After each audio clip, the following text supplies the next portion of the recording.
Bonjour. La calvitie concerne 2 hommes sur 3. Et c'est vers les 35 ans que s'installe le problème et qu'il faudrait réagir. La bonne nouvelle, c'est que la greffe capillaire a fait des progrès. Et 800 000 personnes dans le monde y ont recours chaque année. On en parle tout de suite avec le docteur Bouana, dermatologue, chirurgien, exclusif du cuir chevelu.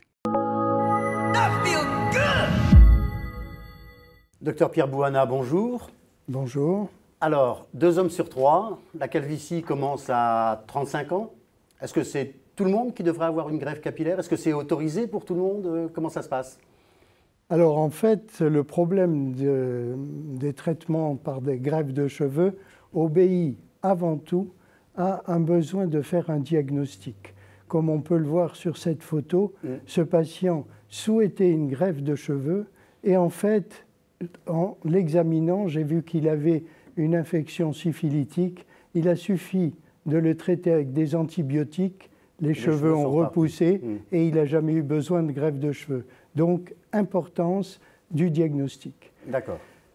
Ceci dit, il y a également à notre disposition maintenant des techniques d'examen du cuir chevelu d'une précision redoutable.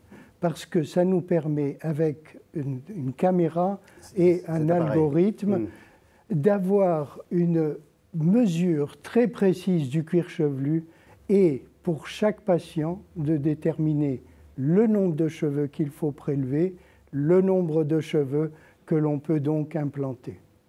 Les gens qui viennent vous voir, c'est esthétique, c'est pour une meilleure image d'eux-mêmes, c'est juste purement pour rester jeune, c'est quoi la motivation? En fait, c'est pas le problème. Le cheveu, c'est un tout, c'est global. Et quand un jeune se dégarnit au niveau des golfs, comme on peut le voir sur ce tableau, ou lorsqu'on a une grande calvitie qui évolue vers la totalité du sommet du crâne, il y a des personnes qui le supportent très bien. Et toute leur vie sont restées sans faire quelques soins que ce soit. Et puis il y en a d'autres qui le vivent très mal. Et le médecin doit sentir si on peut apporter quelque chose sur le plan esthétique évidemment, mais surtout un confort moral. Un confort moral, un confort dans la vie. Et bien souvent, ça permet à des patients d'avoir une vie sociale et professionnelle transformée. Est-ce que faut commencer à s'en inquiéter à 35 ans ou, je veux dire, même quand c'est dans le cas désespéré comme celui-là, il y a encore des choses à faire? Écoutez, j'ai opéré aussi bien des jeunes d'à peu plus de 20 ans que des jeunes de 87 ans, puisque le plus âgé a 87 ans. Donc, je ne crois pas que l'âge soit important. Évidemment, on s'entoure de précautions et de vérifier le psychisme du patient en faisant un bilan, en faisant toutes les mesures nécessaires et ensuite seulement, on décide de faire une greffe de cheveux. D'accord. Pratiquement, ça se passe comment? Je viens dans votre clinique, vous me faites donc cet examen préliminaire, suite à quoi j'ai rendez-vous pour la greffe de cheveux. Il se passe quoi à ce moment-là? Eh bien, c'est très simple. En fait, on explique au patient comment il est au moment de la consultation, mais comment il va être au bout de 10 ans, 20 ans, 30 ans. Donc, on lui explique que certains cheveux seront prélevés sur l'arrière dans le cadre de greffe. Vous prélevez des bandeaux et que vous remettez, d'accord. Soit bandeau, soit une autre technique dont je vous ai parlé, du cheveu à cheveux. Ah, d'accord. Et en les réimplantant, ils vont pousser définitivement. Mais il ne faut pas oublier qu'un patient évolue tout au long de sa vie et qu'il faut donc garder en réserve des cheveux pour l'avenir. Pour au cas où. Exactement. D'accord. De plus en plus de gens se font la barbe, les sourcils, la moustache. Ça vous arrive de plus en plus fréquemment?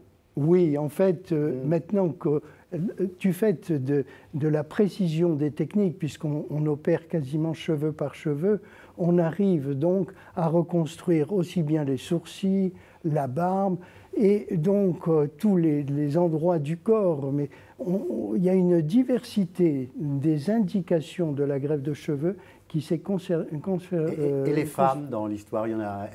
Alors, figurez-vous que ce qui est incroyable, avant on disait la calvitie c'est chez l'homme.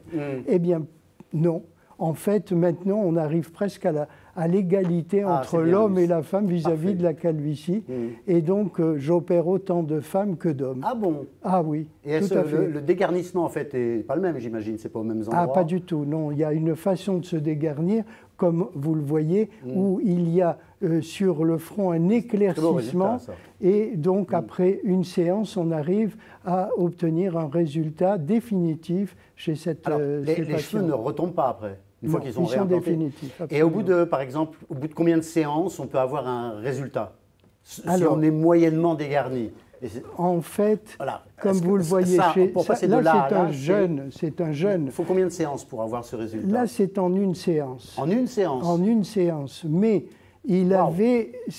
On n'a aucun mérite. Quand la zone donneuse est très bonne et fournie, le chirurgien peut prendre beaucoup de cheveux, les répartir, et à ce moment-là, ça peut donner effectivement des résultats spectaculaires. Mais en fait... c'est beaucoup plus dur quand des personnes ont des cheveux comme ce patient, des cheveux blancs, il n'a pas de densité à l'arrière. Et donc on arrive néanmoins en une séance à lui donner un résultat. Et juste à titre indicatif comme ça, une séance comme ça, c'est combien? Oh, c'est de l'ordre de entre 4 000 et 4 500, voire au maximum dans les grandes calvities, 5 000. Pour 5 000 €, je veux dire, on retrouve une apparence... Même chez les femmes que vous venez de voir, c'est moins que ça. C'est moins que ça. Merci beaucoup d'être venu nous voir. Et donc vous savez à qui vous adresser si jamais vous avez besoin de vous sentir beau ou belle. Merci. À la semaine prochaine. Au revoir.